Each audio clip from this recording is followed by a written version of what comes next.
Next up, I'm very pleased to have a friend and colleague of many years as well, Gordon Chang. Gordon is well known, I'm sure, to this audience and many others besides, from his myriad appearances as one of the country's real duty experts on Asia, specifically on China, as the author of 3 terrific books, The Coming Collapse of China being particularly relevant, also Nuclear Showdown, North Korea Takes on the World, and most recently, Losing South Korea. He's a contributor to the Daily Beast, and I'm pleased to say to my radio program, Secure Freedom Radio, each week. Gordon Chang, where are you? Come forth. Thank you very much. He's going to talk about... We've asked Gordon to talk a little bit about unrestricted warfare, a term that's in the title of this program, and specifically how it applies in the economic battle space, notably in the Belt and Road Initiative. Thank you. Gordon, welcome. Good to have you. The Committee on the Present Danger, China, is the first line of defense of our free society and free societies everywhere. It is truly an honor for me to be here today, so thank you so much, Frank. As Frank mentioned, China is conducting unrestricted warfare against the United States, and this challenge is multifaceted. It is military, diplomatic, technological, it is ideological, and it's political. But there's also one other aspect that Roger just mentioned. When the Belton Road Initiative was first announced in 2013 to connect the great cities of China's coast to Europe and the points in between, this was limited to those routes. But subsequently, it's been broadened to the rest of the world. So we do know that China's challenge is global, and that global challenge is economic. And as Roger mentioned, the struggle is going to be determined, I believe, by the country which has the stronger economy. After all, the Soviet Union gained adherence when its economy looked strong, and it lost the Cold War when it was apparent it could not keep up. This is the way the world is. It's unfortunate, but unfortunately, that's where we are. And we're seeing the same dynamic this century as well. China is gaining ground because people think its economy is strong, especially after the global downturn in 2008.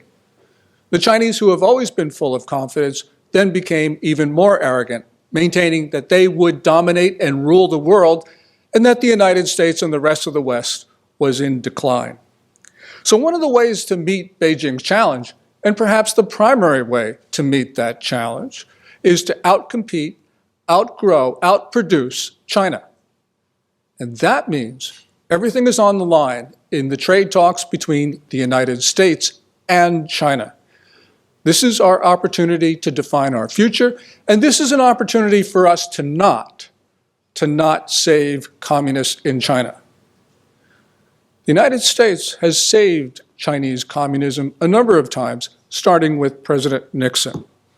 Now, President Nixon in the early 1970s, when he saw Mao Zedong, people could argue it was a good thing for us to do because that was, for us, most people thought, a weak point in the Cold War. But we also saved communism in China in 1989 after the Tiananmen massacre. Bush 41 did that, and he didn't have a good reason to 30 years ago. And by the way, we mark that anniversary this June. President Clinton didn't have a reason to do that in 1999 when he inked the agreement with Beijing that paved its way into the World Trade Organization. And we certainly do not have a reason to do that now. Especially now, because somebody who I think is the world's most dangerous figure, Xi Jinping, needs a lifeline. Xi Jinping's economy is weak. The official National Bureau of Statistics says that China grew 6.6% last year, but that number is obviously too high. It's inflated. In December, a professor at Renmin University in Beijing said in 2018, China would grow no more than 1.67%. He said the economy might even contract. And that sounds about right. In March, where there was slight rebound, that followed 3 months of evident contraction. But this rebound in March was caused by something that the Chinese leaders said that they would never do, and that is to flood their economy with debt. Because of this debt, there is a small recovery, but that recovery is not sustainable. If you look at what they've been doing over the last couple months, they have been creating debt at a pace which is 5.5 times faster than the production of nominal GDP. That's up from a pace of 1.5 times just a year ago. So this is not sustainable. What is sustainable for China is signing a trade deal with the United States. So I say, let's not sign. And there are 5 reasons I'll talk about today for not signing. First of all, Beijing has not honored any of the previous trade deals with the United States or with the international community. So why do we think that we should remedy this problem by signing another agreement with China? Second, the Chinese system does not believe in the notion of comparative advantage, which underpins the global trading system.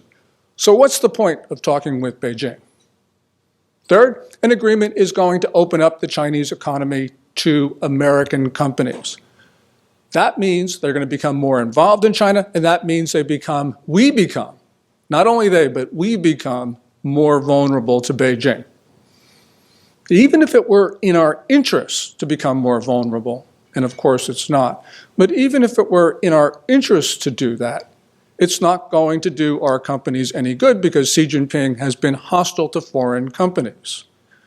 Xi Jinping, for about a half decade, has been reversing reform, increasing the power of the state. When you increase the power of the state, you make it much more difficult for foreign companies to prosper. And we've seen this with something that Roger mentioned, which is the Made in China 2025 program. Fourth, Xi Jinping does not believe in the legitimacy of the Westphalian international system. For more than a decade, he's been dropping hints that China is the world's only sovereign state. So what's the point of helping somebody who actually believes this? And fifth, China has been using the proceeds of commerce with the U.S. to expand their military, while their senior officers have openly been talking about killing Americans. Twice in December, a senior officer of the People's Liberation Army urged in public unprovoked attacks on the U.S. Navy in the global commons. In the second of these outbursts, which occurred on the 20th, a rear admiral said that China should use its Dongfeng 21D and Dongfeng 26 missiles to sink 2 aircraft carriers and kill 10,000 Americans. Now, this statement is not official policy of Beijing, but nonetheless, it is believed to reflect thinking in the senior ranks of the Chinese military. So why should we help this admiral and his colleagues in this particular circumstance? And let's remember, the Chinese have gone beyond just talking about this. Last May, the Wall Street Journal reported that China lasered a U.S. C-130 from their overseas military base in Djibouti, injuring 2 pilots. You injure 2 pilots, you have to assume that they're trying to bring down the plane. If you're trying to bring down a plane, you're trying to kill the crew. We also learned that last spring that China caused brain injuries to our diplomats in the Guangzhou consulate.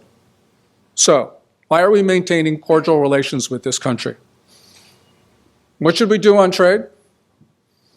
Well, first of all, I think that President Trump should cancel the tariff increase reprieve that he granted in February.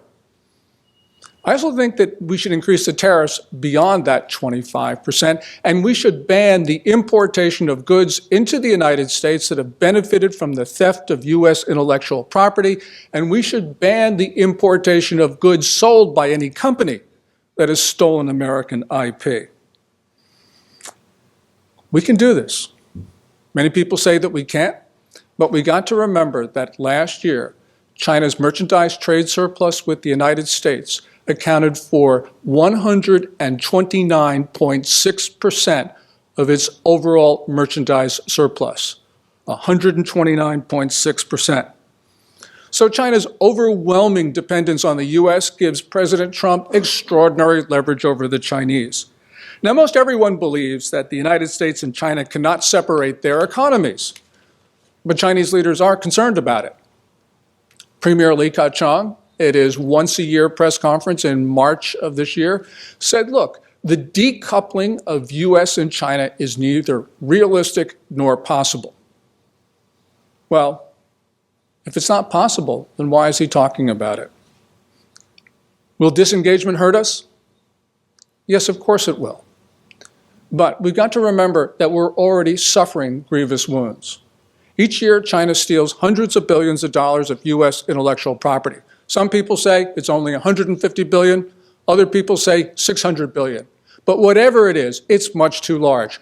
We have an innovation-based economy. If we cannot commercialize our innovation, we do not have an economy of the future.